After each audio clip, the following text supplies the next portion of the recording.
And for more analysis on the story, we are now being joined by former German ambassador to NATO, Joachim Bitterlich. Ambassador Bitterlich has also served as a diplomatic and security advisor to former German Chancellor Helmut Kohl. He joins us live from Normandy, France. Ambassador, welcome to WION. Hello. Now, clearly all is not well between the Israeli Prime Minister and Israel's Defense Minister. What could be the cause of friction? The cause of friction is, on the one side, what I call the general line of Benjamin Netanyahu, who published yesterday in the Wall Street Journal his lines for any peace at Gaza. Free conditions, demilitarization, de-radicalization of a society, destruction of Hamas. And on the other hand, you have a second front.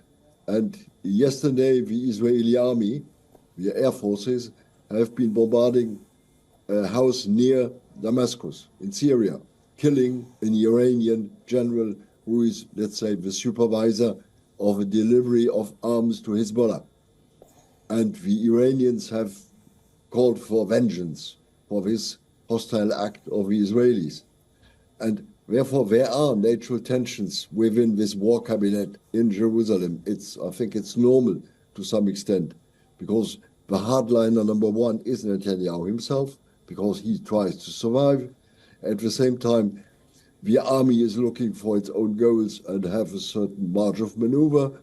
And the chief negotiator for any negotiations on hostages or the ceasefire is the head of Mossad.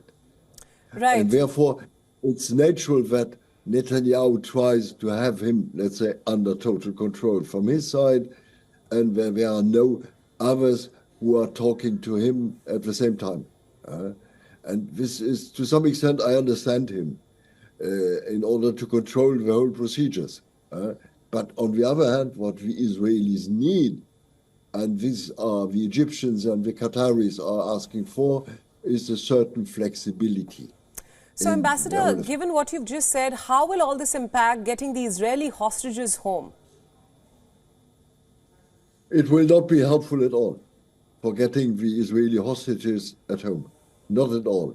Because the more the Israelis are attacking Gaza, the more they are, let's say, implied in the fight in the different places of Gaza, the less they will be able to get the hostages home. Please look, in the last days, we had news that Israelis have found certain hostages dead in the zone, I think 5 or even more. And therefore, it will not be helpful at all for this goal, for the classical goal of the Israelis to get hostages free. Absolutely. Now, Prime Minister Netanyahu has faced plenty of criticism over his handling of the hostage crisis as well as the relentless bombardment of Gaza. Do you think he has a strategy as the war continues into 2024? Well, he has written down his strategy in this interview with Wall Street Journal with clear goals. But you have to look whether these goals are really realistic at the end of the day. And what I've doubts whether he is able, let's say, to really negotiate a ceasefire and a peace solution.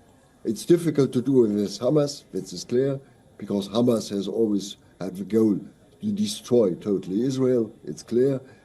But I think most of the forces in the Middle East, including the Egyptians, the Qataris, and even the Saudis, are interested in stop this war and at the same time get Hamas under control. Because for the majority even of the Arab countries, Hamas is the danger. And at the same time, the other danger is Netanyahu to some extent.